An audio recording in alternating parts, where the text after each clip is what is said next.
The crisp January air hung heavy with the scent of pine needles and damp earth. John Glasgow, a successful executive, vanished. He was last seen on a dreary Monday morning. He left his Little Rock home but never arrived at work. John Glasgow had disappeared, leaving behind a trail of unanswered questions and a family desperate for answers. His disappearance was as sudden as it was baffling. No signs of struggle, no ransom demands, no trace. It was as if he had vanished into thin air. The days turned into weeks, weeks into months, and months into years. The mystery deepened, casting a long shadow over the lives of those who knew and loved him. Deep in the heart of Petit Jean State Park, a sense of unease settled over the usually tranquil surroundings. John Glasgow's car, a late-model sedan, sat undisturbed in the Mather Lodge parking lot. It was a jarring sight, a tangible link to the missing man yet offering no clue to his whereabouts. Inside the car, investigators found his belongings, his cell phone, wallet, and briefcase, all untouched. The discovery was both promising and perplexing. It suggested that Glasgow had not been abducted, but it deepened the mystery of his disappearance. Where had he gone? And why had he left his belongings behind? The dense woodland of Petit Jean State Park became the epicenter of a massive search operation. Hundreds of volunteers joined forces with law enforcement, their determination fueled by a glimmer of hope. They scoured the rugged terrain, their every step a testament to the desperate search for answers. Days turned into nights and still there was no sign of John Glasgow. The search was extensive, covering every inch of the park, but it yielded no answers. The lack of clues only intensified the mystery. Had he wandered off and met with an accident? Or was there something more sinister at play? As time wore on, whispers of foul play began to circulate. John Glasgow was a successful executive, a man accustomed to making tough decisions in the high-stakes world of business. Had he crossed paths with the wrong person? Glasgow's family and friends revealed that he had been facing mounting pressure at work. There were whispers of a hostile takeover, of internal conflicts, and of a man caught in the crosshairs of corporate greed. The business world, with its shadowy deals and ruthless ambition, became a focal point of the investigation.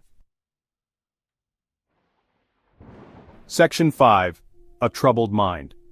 In the midst of the corporate intrigue, another theory emerged, one that hinted at a more personal struggle. John Glasgow, despite his outward success, had been grappling with personal demons. Friends and family revealed that he had been battling depression, his once bright demeanor clouded by a growing sense of despair. A handwritten note discovered among his personal belongings painted a picture of a man wrestling with inner turmoil. The words penned in a shaky hand spoke of unbearable pressure, of sleepless nights, and of a growing sense of hopelessness. Had John Glasgow reached a breaking point? Had his personal struggles led him to vanish without a trace? Section 6. Years of silence.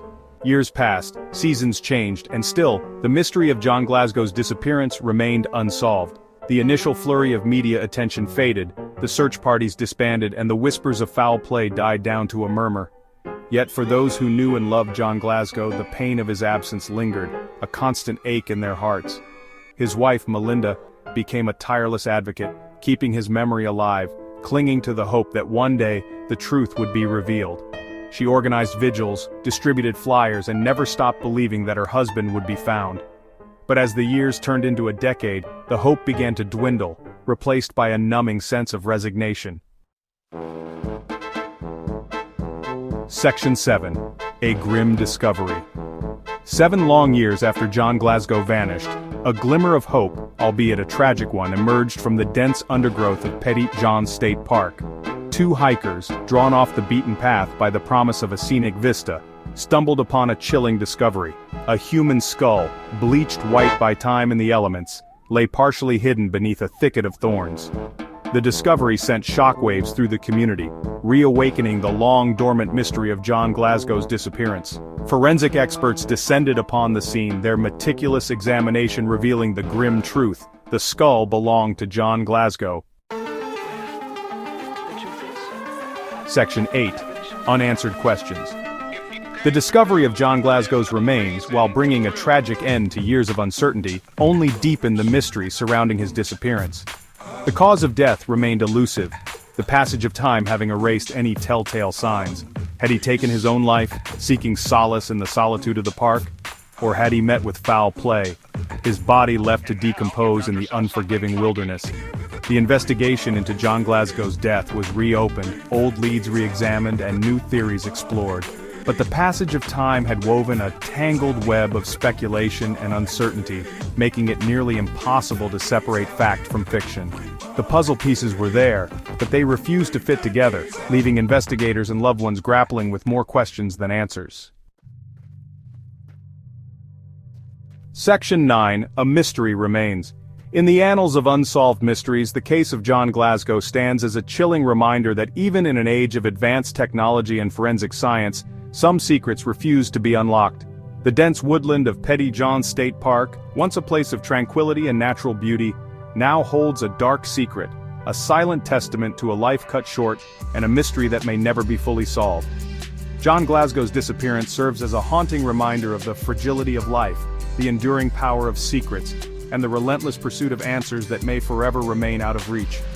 The question of what happened to John Glasgow continues to linger, a haunting echo in the otherwise peaceful solitude of Petit Jean State Park.